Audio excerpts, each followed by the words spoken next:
In this video, I'm going to show you how to replace the headlights on this Mazda 6. Let's get started. On each side, at the top under the hood, you'll see that there's supposed to be two Phillips headed screws, or bolts really. They're machine threads, so mine is different here, but they're supposed to both be the same. Take a screwdriver and unthread them both. Once again, this is going to apply to both sides. This is what they look like. I'm going to have to use a 10mm on this one. A lot of times these up here get extremely rusty, which is most likely why this one was replaced. Do the same to the other side. Let's remove the two 10mm bolts that hold on the air intake here.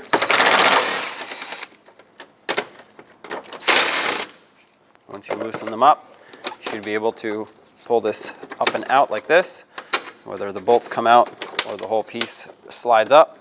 Sometimes these bolts get stuck. You don't have to completely remove this, but we do have to lift it up to get access to that push clip. With a trim tool, pop the push clip up.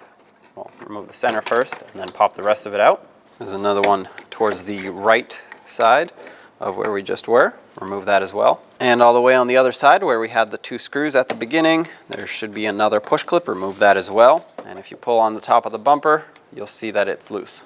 On the side of the bumper cover in the wheel well, if you just turn the wheel, you have access to the three push clips that are on here. Use the same trim tool, pop them all out. We have to free up the fender liner from the bumper cover.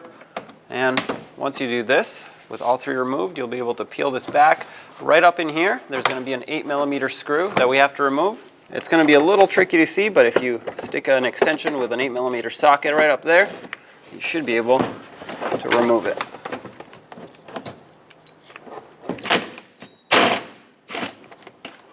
There it is. Underneath the vehicle, you'll see several 8mm headed screws. Start here and just go on the perimeter of the bumper cover and remove them all.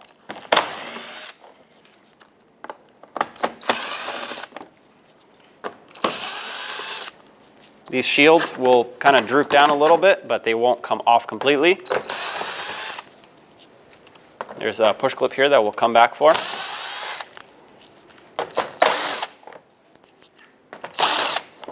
There should be three more screws on this side. Let's get the two push clips that were here.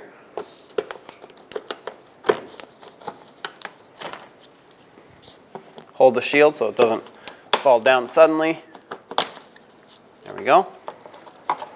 Looks like it is also clipped in over here, or hooked in, I should say. There we go. That's all. Underneath this shield, you'll see two push clips that are kind of hiding in there, here and here. We have to pop these out. Otherwise the bumper will be stuck on the bottom here.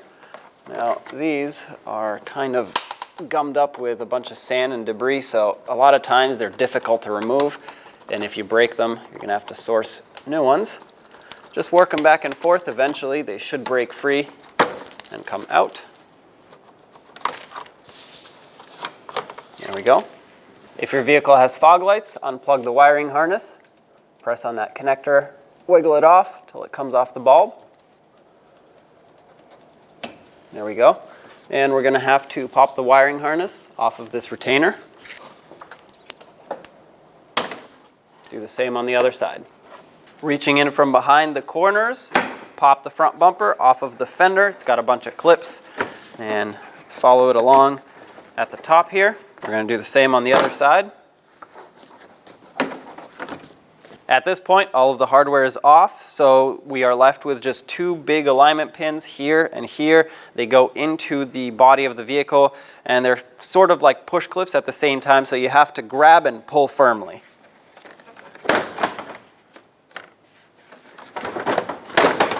There we go. Now you can remove your bumper cover. Now to remove the headlight, you're going to want to remove this push clip here. That's on the plastic piece that just directs wind into the radiator.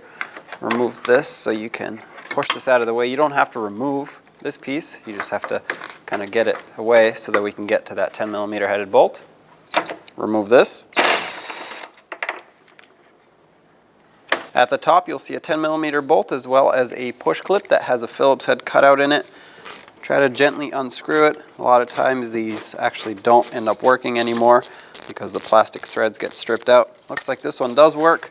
Once you get it partially unscrewed, you'll be able to pull this straight up with your trim tool or whatever else you're using. Now you can use a 10mm socket. Remove this bolt. On the side here, through this plastic bracket, there's another 10mm bolt. Remove that as well.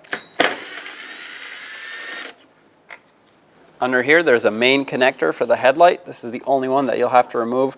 The locking tab is over here. Press on it, wiggle the connector, pop it out. At this point, the headlight should move freely and want to slide forward. So carefully pull it out of place, and there it is.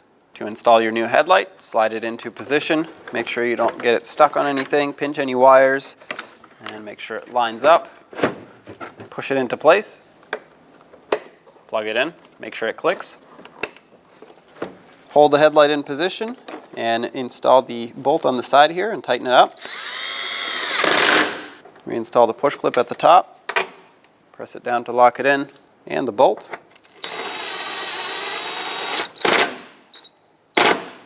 10mm bolt on the front.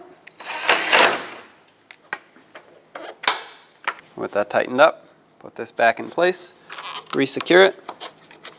And of course, you would do the same exact thing on the other side to replace the other headlight. Now take your bumper cover and slide it over everything. Make sure it lines up. And you have those two alignment pins that need to fall into place, which you can see through the sides by the headlights.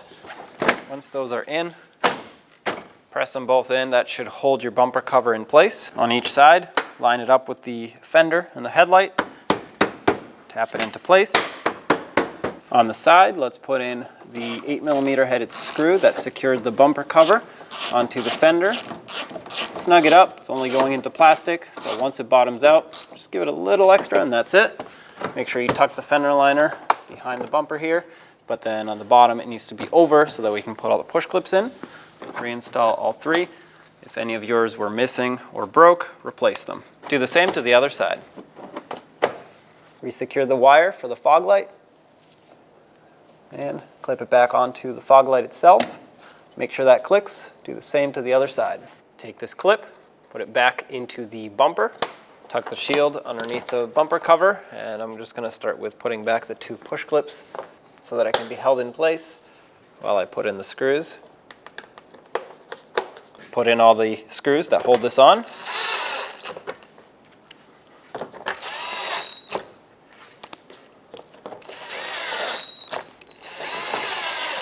There are 3 on each side. Put those back as well.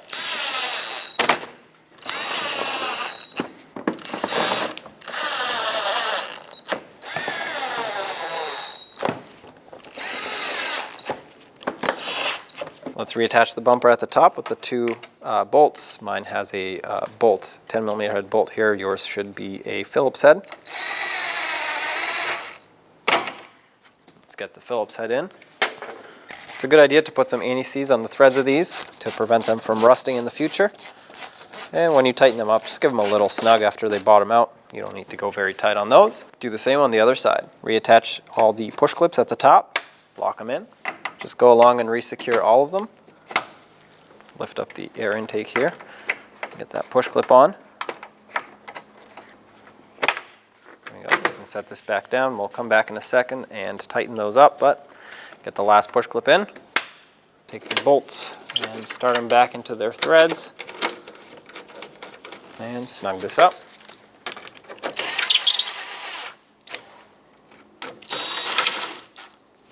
This is on rubber bushing. You don't have to crush it or anything. Just make it snug.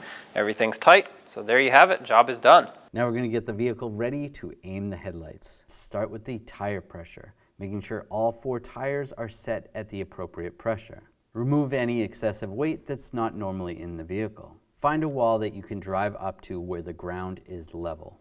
Measure 25 feet away from that wall and mark the ground. Drive your vehicle up to that mark. With the headlights off, look for the center dot in the headlight lens. Measure from the ground to that center dot. You can use a ruler to help you out. Transferring that measurement to the wall, making a mark with some tape. On the driver's side, measure down 4 inches, putting another piece of tape. For the passenger side, you only need to measure down 2 inches. Now turning the headlights on, it is easier to do this at night or in a dark area. Locating your headlight adjuster and using a Phillips head screwdriver, turn your adjuster one way or another to bring the headlight up or down.